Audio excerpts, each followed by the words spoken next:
कि मैं अगर आयुर्वेद क्षेत्र का विद्यार्थी हूँ या मैं आयुर्वेद क्षेत्र का डॉक्टर हूँ, मैं आयुर्वेद क्षेत्र का टीचर हूँ या मैं आयुर्वेद क्षेत्र में मेडिसिन का मैन्युफैक्चरिंग करता हूँ या मैं होलिस्टिक हेल्थ केयर को प्रमोट करने वाला हूँ, मैं किसी क्षेत्र से हूँ,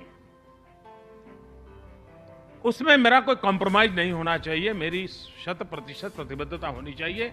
और अगर हम 100% प्रतिबद्धता लेकर चलते हैं, आप देखिए परिणाम आना शुरू हो जाएगा।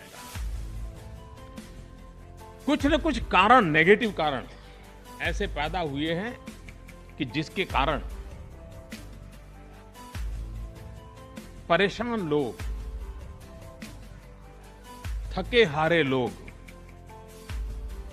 जिस रास्ते पर चल पड़े थे वहां से वापस लौट करके बैक टू बेसिक तरफ जा रहे हैं, होलिस्टिक हेल्थ केयर के नाम पर। उनको लग रहा है कि भाई आज का जो मेडिकल साइंस है शायद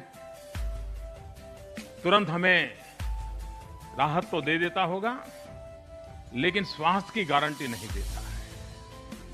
अगर स्वास्थ्य की गारंटी है तो मुझे वापस होलिस्टिक हेल्थ केयर पर जाना पड़ेगा, और होलिस्टिक हेल्थ केयर पर जाना पड़ेगा तो चाहे मुझे नेचुरोपैथी हो, आयुर्वेद हो, या आहार विहार के धर्म का पालन करना हो, या मुझे होम्योपैथी की ओर जाना हो, कुछ न कुछ उस दिशा में चल पड़ता है। और इसलिए और आयुर्वेद हमारे यहाँ तो पंचम वेद के रूप में जाना गया है, उसका ये महात्म्य रखा गया है। और मूल से लेकर के फल तक प्राकृतिक संपदा का कोई हिस्सा ऐसा नहीं है कि जो आयुर्वेद में काम ना आता हो। मूल से लेकर के फल तक, यानी हमारे पूर्वजों ने हर छोटी बात में कितना बारीकाई से उसके गुणों का, उसके स्वभाव का, उसका व्यवहार में उपयोग का अध्ययन किया होगा, तब जाकर के स्थिति बनी होगी। हम उस महान संपदा को आधुनिक स्वरूप में कैसे रखें, ये दूसरी चैलेंज में देखता हूं। हम ये चाहें कि अब दुनिया संस्कृत पढ़ ले और श्लोक के आधार पर आयुर्वेद को स्वीकार कर ले, तो ये संभव नहीं लगता है। लेकिन कम से कम उस महान विरासत को दुनिया आज जो भाषा में समझती है, उस भाषा में तो कन्वर्ट किया जा सकता है।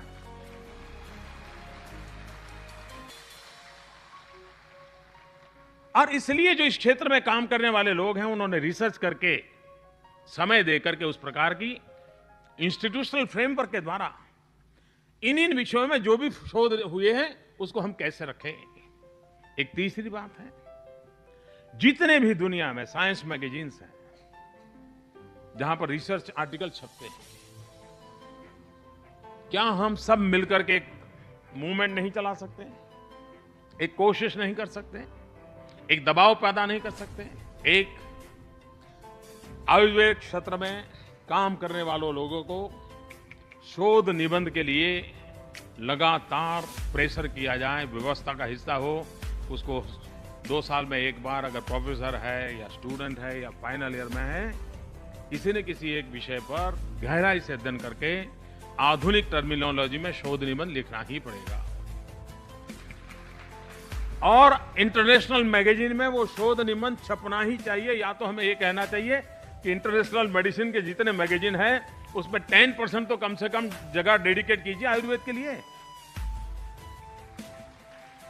उनकी बराबरी में हमारे शोध निबंध अलग प्रकार के होंगे, लेकिन हमारे शोध निबंध, उसके लिए जगह होगी तो दुनिया का ध्यान जाएगा जो मेडिकल साइंस में काम करते हैं, कि चलिए भाई 20% स्पेस उनके लिए हमने हमेशा हमेशा के लिए समर्पित की है, तो उस 20% स्पेस के अंदर आयुर्वेद से संबंधित शोध निबंध आएंगे तो दुनिया मॉडर्न मेडिकल साइंस के शोध निबंध पढ़ती होगी तो कभी कभी नजर उसकी उस पर भी जाएगी। और हो सकता है इन दोनों की तरफ देखने का दृष्टिकोण उन साइंटिस्ट फैकल्टी को होगा। मैं समझता हूं कि आयुर्वेद को नई दिशा देने के लिए वो एक नई ताकत के रूप में उभर सकता है। लेकिन इसके लिए किसी ने फॉलोअप करना चाहिए कि ग्लोबल लेवल के इस प्रकार के मेडिकल साइंस के मैगजीन्स कितने हैं, उसमें अब तक कहीं आयुर्वेद को स्थान मिला है या नहीं मिला है। और आयुर्वेद को स्थान देना है तो उन लोगों से बात करनी होगी, किसी ने पत्र व्यवहार करना होगा, यानी एक हमने मूवमेंट चलानी होगी कि ग्लोबली एक्सेप्टेंस जहां जहां है वहां हम अपनी जगह कैसे बनाएं। और मनुष्य का स्वभाव है, और हमारे देश का तो ये स्वभाव है ही है और 1200 साल की गुलामी के कारण हमारी रगों में वो घुस गया है। जब तक हमारे यहाँ कोई बात वाया अमेरिका नहीं आती है, हमें गले ही नहीं उतरती।